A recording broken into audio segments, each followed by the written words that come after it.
Selamat pagi teman-teman. Ya, kita ketemu lagi ya di materi PPh pemotongan dan pemungutan. Kita sudah memasuki pertemuan ke-10 ya. Nah, di pertemuan ke-10 ini kita akan mempelajari mengenai pajak penghasilan pasal 15. Pertemuan ke-8 kemarin kita mempelajari PPh pasal 23, pertemuan ke-9 PPh pasal 26. Nah, sekarang kita ke PPh pasal 15. Baik ya. Oke, nah tujuan pembelajaran untuk materi PPh pasal 15 adalah teman-teman semua bisa mempraktikkan pemotongan PPh pasal 15. Tentu saja sebelum kita bisa mempraktikkan pemotongan, ada beberapa hal yang harus teman-teman tahu ya. Bahwa Anda harus tahu pemotongnya, kemudian Anda juga harus tahu objeknya ya, dan kemudian tentu saja juga harus tahu yang dipotong. Nah, PPh 15 ini agak sedikit berbeda dengan yang PPh 23 sama 26 yang sudah kita pelajari pada pertemuan sebelumnya. Nah, teman-teman bisa mungkin ada beberapa hal yang memang harus membutuhkan perhatian lebih ya untuk PPh pasal 15 ini.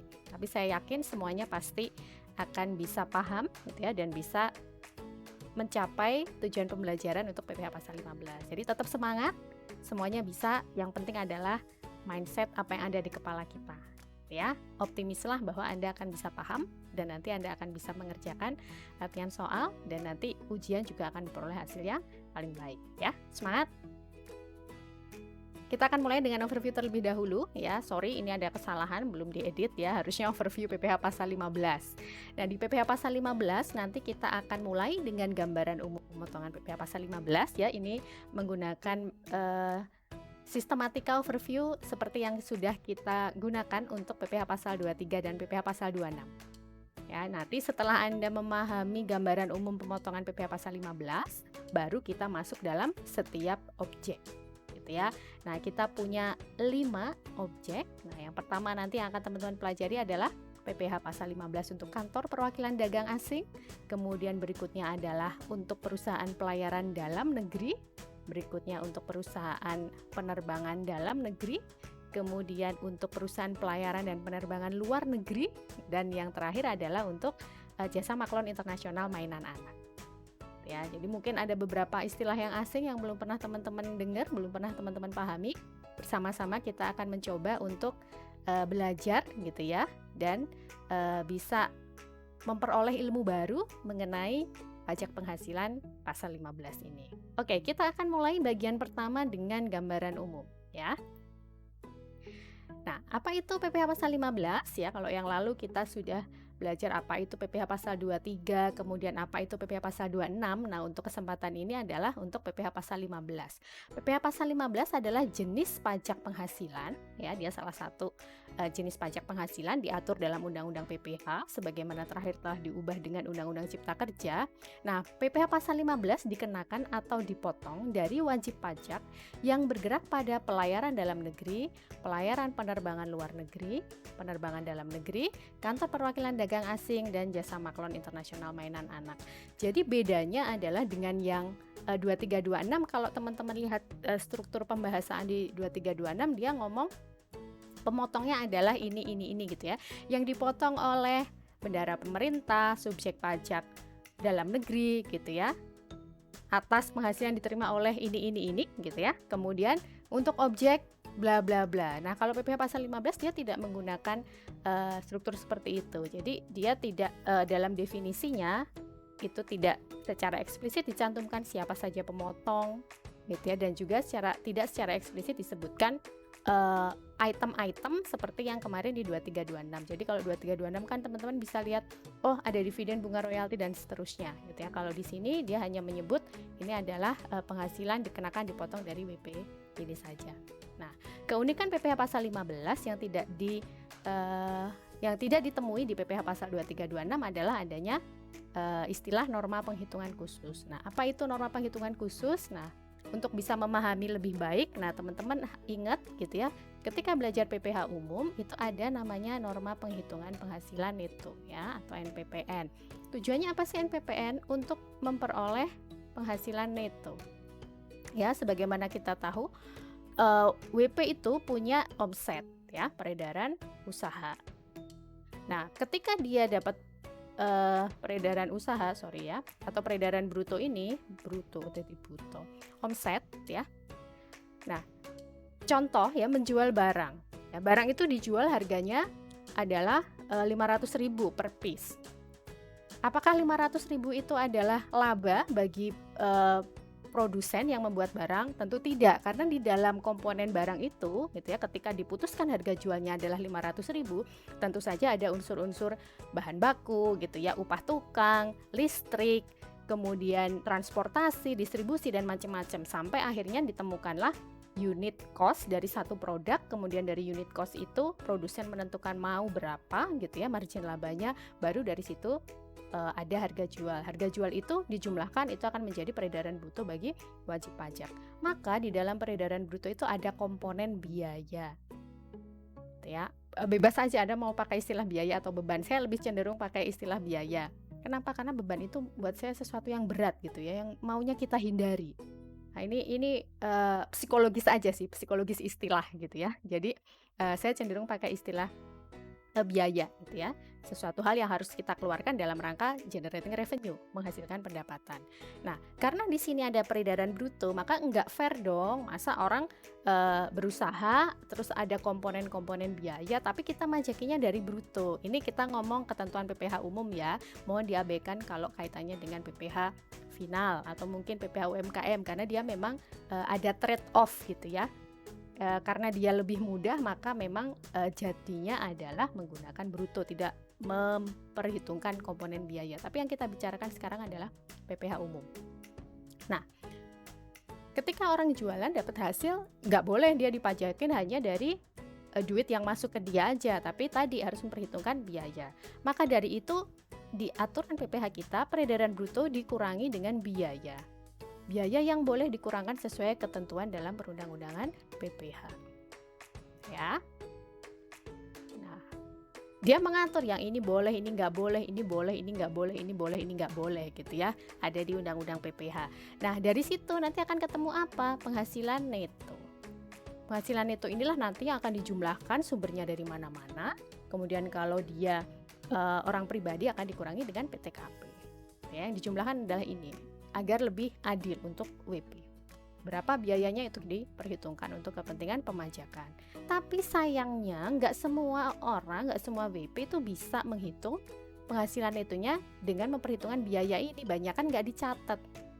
Ya, ataupun kalau mereka nyatet, mereka nggak bisa mencatat semuanya. Jadi misalnya gitu ya, ada produsen baju ya, konveksi, usaha konveksi. Terus dia bikin baju kan, dia nyewa mesin jahit, dia bayar penjahit gitu, kemudian dia juga telepon ke banyak pihak gitu ya, mungkin dia nyewa ojek online untuk ngirim barangnya gitu. Nah, misalnya satu terus ada juga misalnya biaya listrik gitu ya, dan macam-macam. Ada komponen yang dia akan sulit untuk mengassign itu apa ya, dipaskan apakah ini adalah biaya untuk menghasilkan satu buah baju, misalnya telepon. Karena biasanya pulsa itu kan kita budgetkan dalam satu bulan gitu ya, sekian ratus ribu misalnya. Bagaimana kita bisa menghitung, oh ini loh yang digunakan untuk khusus untuk usaha gitu ya. Karena nggak semua orang punya harta berkelimpahan dan punya 2 handphone, ini khusus untuk usaha, ini untuk pribadi gitu, nggak semua begitu.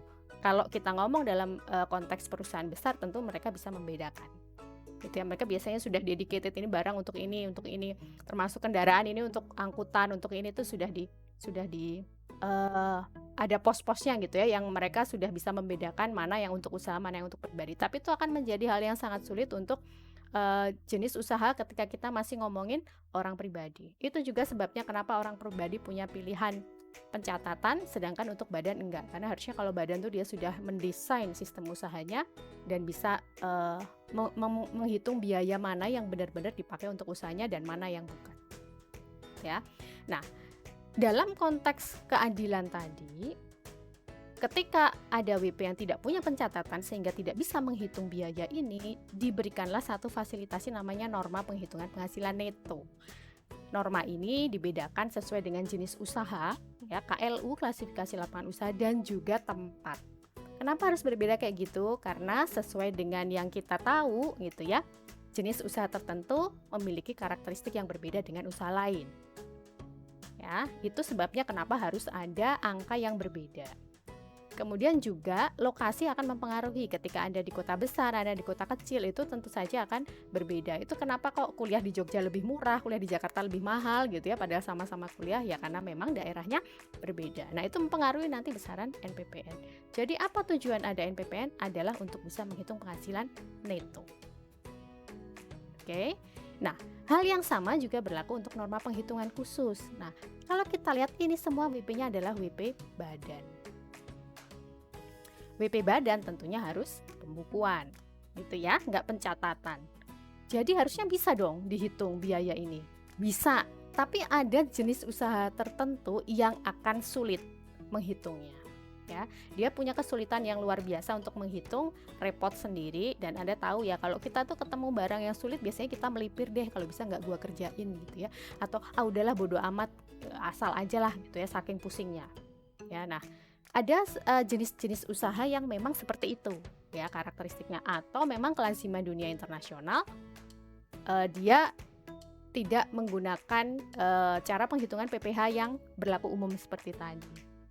Nah, beberapa jenis usaha itu adalah yang dicetak tebal dalam PPT ini ya. Mereka dianggap memiliki kesulitan untuk menghitung berapa besarnya penghasilan neto sesuai dengan kaidah yang normal seperti ini.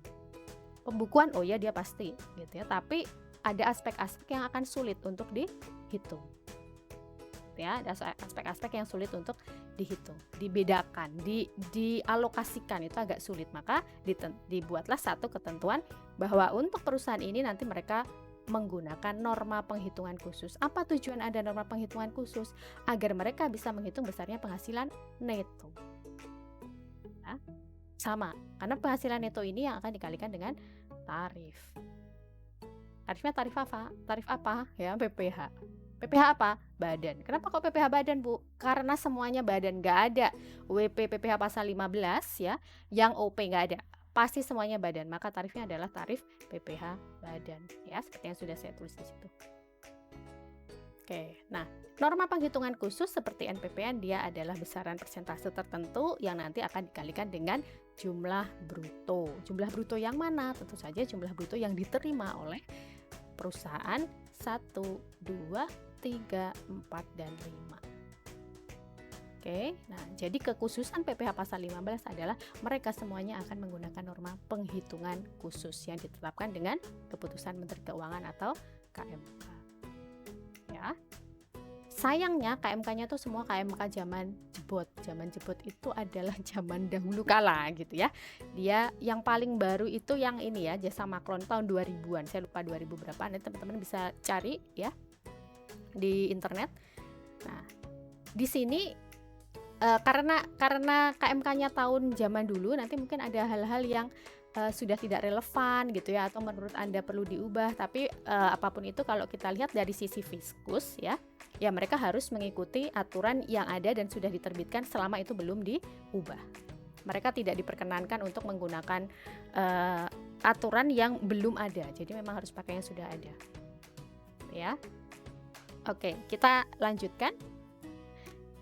Ini ya alasan perlu norma penghitungan khusus. Nah, dia bilang, ini PPh pasal 15 ya, pasal 15 Undang-Undang PPh, norma penghitungan khusus untuk menghitung penghasilan itu dari wajib pajak tertentu yang tidak dapat dihitung berdasarkan ketentuan pasal 16 ayat 1 atau ayat 3 ditetapkan Menteri Keuangan. Artinya NPK-nya itu nanti ditetapkan pakai KMK. Jadi semua angkanya itu pakai KMK ya untuk norma penghitungan khusus. Nah, dia bilang di sini ya ada perusahaan ini, tapi tidak semuanya yang sekarang masih menggunakan ini. Jadi ada yang hanya yang 5 tadi gitu ya, yang saya tahu yang menggunakan NPK. Nah, kenapa harus ada NPK ini ya? Untuk menghindari kesukaran menghitung besarnya PHKP. Ya, atau sesuai dengan kelaziman pengenaan pajak. Tujuannya apa? Menghitung besarnya penghasilan neto. Ini adalah perhitungan yang normal. Ya, ini yang normal. Yang normal ngitung PHKP bagaimana caranya, dikurangi biaya ini untuk WPDN, ini untuk WP BUT. Ya. Jadi norma penghitungan khusus ada untuk menghindari kesukaran dalam menghitung penghasilan itu untuk wajib pajak yang bergerak di bidang tertentu. Nah, Dia ada dua ya. PPh 15 itu disetor atau masuk ke kas negara dengan dua cara. Yang pertama itu adalah pemotongan dan yang kedua adalah setor sendiri. Nah, ini mungkin Anda tidak kenal ini di PPh 23 sama 26. Jadi dia punya satu mekanisme setor sendiri. Apa artinya setor sendiri? Ada objek, tapi pihak yang memberikan penghasilan itu tidak termasuk dalam kelompok pemotong, alias dia non pemotong. Karena dia non pemotong, dia tidak bisa melakukan pemotongan, nggak boleh ya, pakai undang-undang pajak dia nggak boleh motong. Gimana dong gitu ya. Nah, karena kita lihat hakikatnya tadi norma penghitungan neto itu norma penghitungan khusus itu adalah untuk menentukan penghasilan neto, dan kenapa dia ada adalah karena adanya kesukaran dari perusahaan itu untuk menghitung penghasilan netonya, maka diizinkan bagi perusahaan itu untuk melakukan penyetoran sendiri. Jadi misalnya ada satu transaksi dengan non pemotong, ya dia hitung sendiri pajaknya berapa, kemudian nanti dia setor sendiri ke kas negara. Kita akan melihat nanti ya dua mekanisme ini untuk wajib pajak PPh pasal 15. Ini yang pertama dulu yang pakai pemotongan. Karena pemotongan maka pihak yang satu pasti ada pemotong dan dua pihak yang dipotong. Siapa pihak yang dipotong? Ya, pihak yang dipotong ini adalah WP tadi ya, WP KPD, Kantor Perwakilan Dagang Asing. Ya, maaf. KPD selalu setor sendiri. Untuk pemotongan ini hanya berlaku untuk WP selain KPD dan jasa maklon. Gitu ya, WP selain KPD dan jasa maklon. Jadi untuk WP, KPD dan jasa maklon itu dia akan menggunakan mekanisme setor sendiri sepenuhnya.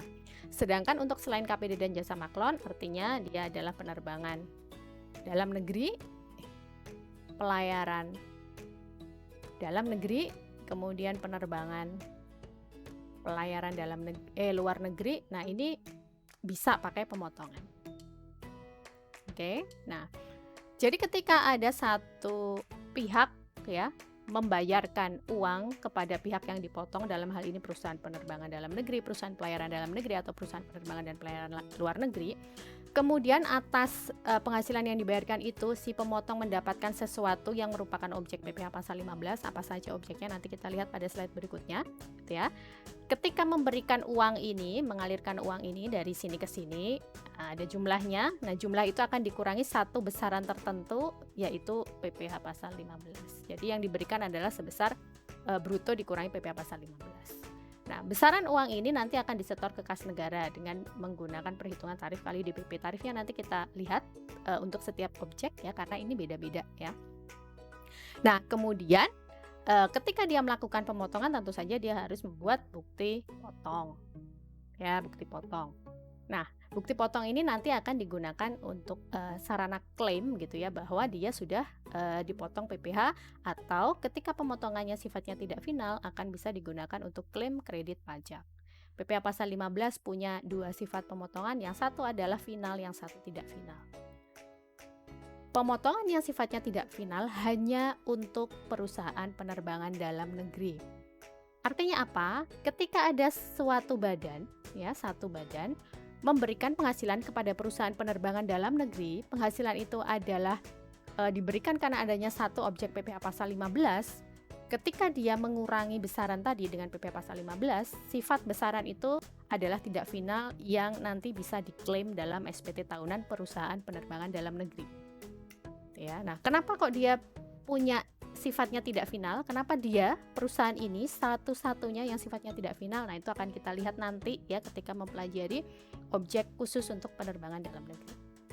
Selain untuk perusahaan ini, berarti ketika dilakukan pemotongan terhadap perusahaan penerbangan luar negeri, perusahaan pelayaran luar negeri, perusahaan pelayaran dalam negeri, atau ketika ada setor sendiri, maka semuanya sifatnya final. Ya, nah ingat ya, hanya untuk penerbangan dalam negeri satu-satunya pemotongan PPh pasal 15 yang sifatnya tidak final. Oke. Nah, ini pemotong secara umum ya. Tidak disebutkan dalam ketentuan itu, tapi kita menggunakan yang berlaku umum ya. Badan itu pasti pemotong pajak, instansi pemerintah juga pemotong pajak. Saya belum menemukan referensi orang pribadi bisa memotong PPh pasal 15 gitu ya. Jadi mohon maaf untuk yang ini saya tidak menambahkan orang pribadi. Mungkin nanti kalau Anda ada yang menemukan silahkan bisa disampaikan, akan saya ubah ya. Oke, nah jadi pemotongan itu dilakukan kapan? Ketika para pihak yang merupakan pemotong memberikan penghasilan kepada pihak yang dipotong ya, yaitu perusahaan penerbangan dalam negeri ya, pelayaran luar negeri ya, penerbangan luar negeri dan pelayaran dalam negeri ya. Dia memberikan penghasilan ya berupa ini ya, charter dan non charter kepada perusahaan ini, maka nanti akan dilakukan pemotongan PPh pasal 15. Untuk yang atas ini dan yang bawah ini store sendiri ya. Sorry gambarnya mungkin tidak sesuai gitu ya. Anda nanti mohon dituliskan di catatan Anda sendiri. Ini objek PPh pasal 15. Ya. Nah, mereka pihak yang dipotong ini adalah BUT dan WP Badan Dalam Negeri. BUT ini yang mana? Yang BUT ini adalah untuk yang perusahaan penerbangan pelayaran dalam luar negeri. Ya, perusahaan penerbangan atau pelayaran luar negeri yang beroperasi di Indonesia dan mereka adalah BUT. Untuk WP Badan Dalam Negeri ini adalah perusahaan penerbangan dan pelayaran dalam negeri. Jadi ketika ada instansi pemerintah membayar kepada BUT, perusahaan pelayaran luar negeri yang beroperasi menggunakan BUT, yang dibayarkan adalah satu imbalan atas sewa misalnya ya, sewa kapal kalau dari perusahaan pelayaran perusahaan pelayaran luar negeri, maka nanti ketika dia membayarkan uang atas sewa kapal itu nanti dia akan memotong PPh pasal 15. Kemudian dia akan nyetor ke kas negara besaran pajaknya dan dia membuat bukti potong untuk pihak ini. Ya, jadi pemotongannya menggunakan mekanisme yang sama seperti 23 atau 26. Bedanya adalah dari sisi pemotong ya, dari sisi yang dipotong dan tentu saja dari sisi objek. Nah, selanjutnya untuk mekanisme setor sendiri ya. Jadi tadi saya sampaikan ada dua mekanisme untuk PPh pasal 15 yaitu pemotongan dan store sendiri. Nah, kapan dilakukan store sendiri adalah ketika pemberi atau penyedia dalam hal ini adalah perusahaan pelayaran dalam negeri ya, penerbangan dalam negeri, kemudian terbang layar luar negeri dan kemudian ada KPD di situ untuk perwakilan dagang asing dan jasa maklon. Ya, mereka menerima imbalan atas apa yang sudah mereka lakukan atau atas apa yang mereka sediakan, gitu ya. Sedangkan pihak yang menerima apa yang mereka berikan tadi adalah non pemotong, maka atas penghasilan itu mereka akan menghitung sendiri berapa besarnya PPh pasal 15 yang terutang dan kemudian akan menyetorkannya ke kas negara menggunakan surat setoran pajak. Gitu ya. Nah, ada 5 perusahaan ini tapi khusus untuk penerbangan dalam negeri tidak menggunakan mekanisme setor sendiri. Ya, jadi untuk perusahaan penerbangan dalam negeri ini semuanya akan menggunakan mekanisme pemotongan. Setor sendiri berarti hanya untuk selain perusahaan penerbangan dalam negeri. Dan nanti akan teman-teman pelajari gitu ya, akan terlihat mekanisme ini di SPT masa PPh pasal 15. Jadi keunikannya juga SPT masa PPh pasal 15. Kalau yang kemarin kita sampaikan ya, bahwa untuk PPh pasal 23 dan PPh pasal 26 itu SPT dilaporkan oleh pihak yang melakukan pemotongan. Gitu kan ya. Dan dilakukan pemotongan untuk masa yang terjadi transaksi saja. Nah, untuk PPh pasal 15 ini SPT akan disampaikan oleh pihak yang melakukan pemotongan dan juga pihak perusahaan. Ya, pihak perusahaan yang menggunakan mekanisme setor sendiri, ya, yang menggunakan mekanisme setor sendiri. Jadi perusahaan penerbangan dalam negeri dia tidak lapor SPT masa PPh pasal 15 kalau dalam kaitannya dengan usahanya sendiri gitu ya. Karena nanti dia akan menggunakan mekanisme PPh biasa. Jadi dia ada angsuran PPh pasal 25, dia tidak perlu melaporkan ini karena dia perusahaan penerbangan dalam negeri. Tapi kalau dia perusahaan penerbangan dalam negeri, dia menggunakan ya atau membayar imbalan kaitannya dengan objek PPh pasal 15, tentu dia lapor PPh pasal 15, kaitannya dia sebagai pemotong. Gitu ya. Nah, untuk yang store sendiri itu berarti yang lapor adalah selain perusahaan penerbangan dalam negeri. Jadi perusahaan pelayaran dalam negeri, perusahaan penerbangan luar negeri, perusahaan pelayaran luar negeri, kemudian KPD dan jasa maklon ini melaporkan SPT masa PPh pasal 15 setiap bulan. Ya, tapi bentuknya berbeda. Untuk KPD dan jasa maklon ini ada aturan khusus mengenai bentuk SPT masa PPh pasal 15-nya. Nah, nanti teman-teman belajarnya di semester depan ya, di saat lab PPh Putput. Nah, kita lihat di sini ya. Nah, kalau ada non pemotong ya atau ya, jadi kalau bertransaksi dengan non pemotong atas objek ini, nah nanti dia sendiri yang akan nyetor ke kas negara sebesar tarif kali DPP. Menggunakan apa? Menggunakan surat setoran pajak. Besarnya dia hitung sendiri. Ya, besarnya dia hitung sendiri. Jadi nanti di akhir tahun dia tinggal klaim saja. Ya, dia tinggal klaim saja bahwa dia sudah melakukan pembayaran PPh yang terutang untuk setiap masa yang disetor dengan surat setoran pajak. Oke. Ya, ini perhitungan PPh-nya.